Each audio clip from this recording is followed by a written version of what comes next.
नांदेड़ लोकसभा के ज़िमनी इंतखाबात और विधानसभा के आम इंतखाबात के सिलसिले में वंचित बहुजन अघाड़ी ने नया मोंडा मैदान नांदेड़ में एक बड़े इंतखाबी जलसे का इनेकाद किया। इस जलसे में वंचित बहुजन अघाड़ी के कौमी सदर एडवोकेट प्रकाश अम्बेडकर, रियासती सदर रेखा ठाकुर और दीगर मोअज़्ज़िज़ शख्सियात ने शिरकत की।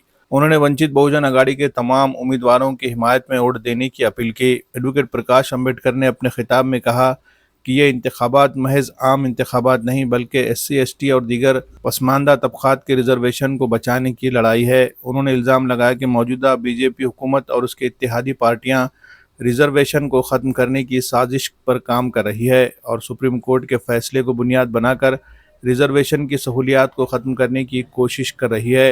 अम्बेडकर ने कहा कि यह मसला कानूनी नोयत का है और इसे एहतजाज के जरिए नहीं बल्कि अपने नुमाइंदों को ऐवान में भेजकर हल किया जा सकता है। उन्होंने वंचित बहुजन अघाड़ी के उम्मीदवारों को भारी अक्सरियत से कामयाब बनाने की अपील की। मुसलमानों से खिताब करते हुए प्रकाश अम्बेडकर ने कहा कि पैगंबर इस्लाम की तौहीन पर मुसलमानों का गम और गुस्सा फितरी है। उन्होंने नुपुर शर्मा के मुतनाज़ा बयान की मिसाल दी और कहा कि उस वक्त सुप्रीम कोर्ट ने कार्रवाई न करते हुए ये वाज़ेह किया कि मुल्क में मजहबी शख्सियात की तौहीन के खिलाफ कोई मौसर कानून मौजूद नहीं। अम्बेडकर ने दावा किया कि महाराष्ट्र असम्बली में VBA ने एक बिल पेश किया था जो मजहबी शख्सियात की बेहुरमती रोकने के लिए था, लेकिन कांग्रेस और उसके इत्तेहादी पार्टियों ने इस पर पेशरफ्त नहीं की। उन्होंने कहा कि अगर ऐवान में उनके नुमाइंदे मौजूद होते तो इस कानून को मंजूर होने से कोई नहीं रोक सकता था। उन्होंने मुसलमानों से अपील की कि नबी करीम सल्लल्लाहु अलैहि वसल्लम की हुर्मत के तहफ़्फ़ुज़ के लिए वंचित बहुजन अघाड़ी के हक़ में वोट करे और 50 से ज़्यादा MLA मुंतखब करे ताकि इस बिल को मंजूर करवाया जा सके। कांग्रेस पर तनकीद करते हुए प्रकाश अम्बेडकर ने कहा कि महाराष्ट्र के मुसलमानों ने लोकसभा इंतखाबात में कांग्रेस और उसकी इत्तेहादी पार्टियों को भारी तादाद में वोट देकर कामयाब बनाया, लेकिन असम्बली इंतखाबात में मुसलमानों की नुमाइंदगी के तनासुब से टिकट देने का मुतालबा मुस्तरद कर दिया। कांग्रेस ने सिर्फ 6 मुस्लिम उम्मीदवारों को टिकट दिया है जबकि NCP और शिवसेना ने भी महदूद तादाद में मुसलमानों को मौका फराहम किया। अम्बेडकर ने कहा कि मुसलमानों को अब सोचना होगा कि वो किस सिमत जा रहे हैं। वंचित बहुजन अघाड़ी के उम्मीदवार फारूक अहमद ने भी जलसे से खिताब किया और नांदेड़ की मुस्लिम सियासी तारीख पर रोशनी डालते हुए कहा कि माजी में फारूक पाशा और नूरुल्लाह खान जैसी शख्सियात ने मुसलमानों की भरपूर नुमाइंदगी की, लेकिन बाद में नाम नहाद सेकुलर पार्टियों ने मुसलमानों को सियासी मंजरनामे से बाहर कर दिया। उन्होंने कहा कि वंचित बहुजन अघाड़ी मुसलमानों के लिए एक नया मुतबादिल पेश किया है जो न सिर्फ टिकट देती है बल्कि अपने वोट भी देती है। जलसे में हज़ारों अफराद ने शिरकत की और मुक़र्रिरीन ने उम्मीद ज़ाहिर की कि मुसलमानों के इत्तेहाद से वंचित बहुजन अघाड़ी को कामयाबी ज़रूर हासिल होगी। मुस्लिम समाज जो है वो मोहम्मद पैगंबर के बारे में गलत बातें सुनना पसंद नहीं करता, उसका खून खौलता है।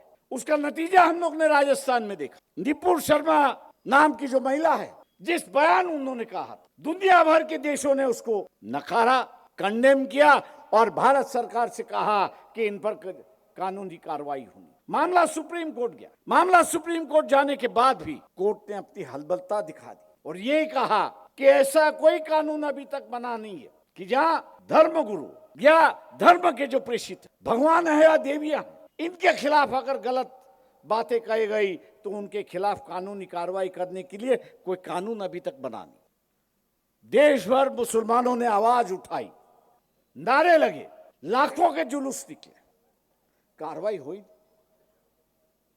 क्योंकि कानून नहीं था। इसलिए वंचित बहुजन अघाड़ी, कपिल पाटिल जिसको हम लोग ने जिताया था, उसके माध्यम से विधानसभा में, विधान परिषद में मोहम्मद पैगंबर के बिल, एक कानून पेश किया गया। सभागृह ने उसे मान लिया। हम लोग उम्मीद कर रहे थे कि कांग्रेस इसको उठाएगी और कानून की शक्ल वहां पर देगी। मैंने बड़े बड़े कांग्रेस के नेताओं से कहा, यह जिम्मेदारी हम लोग ने ली है, आपको सिर्फ अभी कानून करना है। तो कांग्रेस वाले मुझसे कहते थे थोड़ा धीरज रखो। मैंने कहा आप कितने हादसा करना चाहते हो? दिन प्रतिदिन पैगंबर के बारे में लोग अनाप शनाप बातें लिखते जा रहे, लोगों मुसलमानों का खून खौल रहा। आप क्या चाहते हो? यहाँ पर दंगा फसादी आप चाहते हो? जो मिडिल ईस्ट में चल रहा है, क्या वो भारत में करना चाहते हो? धीरे से कांग्रेस वाले हमको सुनाते थे और कहते थे, प्रकाश भाई इतनी हिम्मत नहीं है हमें, जो हिम्मत आप दिखा रहे हो वो हिम्मत हमारे नेता में भी नहीं है। जहां हमारा नेता अक़लियत ये लफ्ज इस्तेमाल करता है, लेकिन मुसलमान ये लफ्ज इस्तेमाल करने के लिए तैयार नहीं है, आप इस पर से सोच लो। तो हमने कहा कि भी हम इलेक्शन के लिए रोके। मैं आज मुसलमानों से कह रहा हूं, मैं आज तमाम नांदेड़ के मुसलमानों से पूछना चाहता, क्या आप चाहते हो कि यह कानून बने या ना बने? क्या आप ये इलेक्शन जो है पैगंबर के नाम पे करने के लिए तैयार हो या नहीं हो?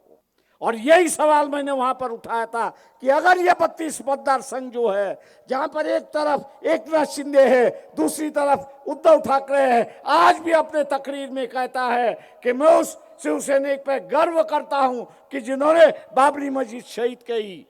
और मैंने यही अपील कही थी, मौलवियों से अपील कही थी, काजियों से कही थी, उलेमाओं से कही थी, यह पंजा है ही नहीं, तो आप वंचित बहुजन आघाड़ी के पीछे क्यों नहीं खड़े हो जाते हो?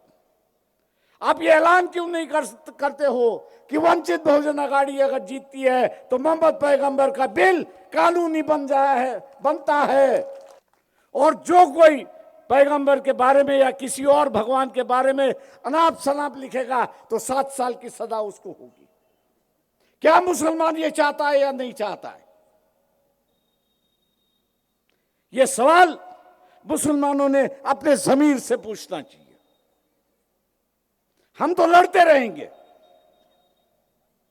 हम इंसानियत के पुजारी हैं, नफा और फायदे का हम लोग देखते नहीं है। जो सही है वो सही है, जो गलत है वो गलत है। लेकिन आज तुमको अली जनाब प्रकाश अंबेडकर साहब के जरिए, वंचित बहुजन आघाड़ी के जरिए एक विकल्प मिला है, एक ही नेता, एक ही पार्टी आपको टिकट भी देती है और अपना वोट भी देती है। वो नेता अली जनाब प्रकाश अंबेडकर है, वो पार्टी वंचित बहुजन आघाड़ी है।